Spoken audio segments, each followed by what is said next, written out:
For me, advancing diversity, I think about that as a teacher, as an economist, and as dean of the Tuck School. As a teacher, advancing diversity means convening conversations long overdue, sometimes difficult, but ultimately very rich on the issues of systemic racism, gender inequality, and other issues of diversity and exclusion that our world faces.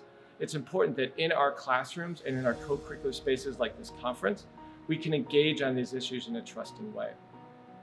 As an economist, I've long researched issues of diversity at a global level, importantly focusing on high talent immigration and the many benefits that recipient countries and communities gain in terms of innovation, job creation, wage growth that comes from high talent individuals coming into the countries.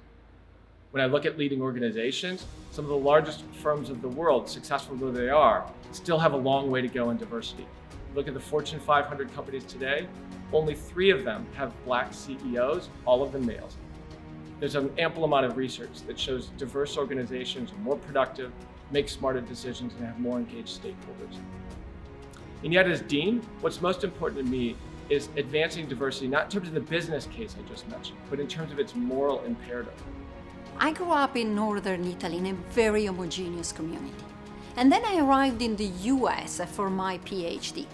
And this is where I discovered that assumptions I made about people, how things should be done, or what I should embrace, were actually not shared by others. Maybe they were the wrong assumption. And sometimes people held the wrong assumption about me, what I stood for, because they didn't understand where I was coming from. And that what made me understand how important it is to embrace people's differences, to celebrate their potential. And that's why I love the culture of Kellogg.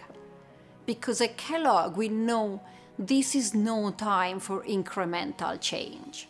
This is the time to go back to the drawing board and think, what do we want? How can we maximize everybody's potential? How can we impact the real world?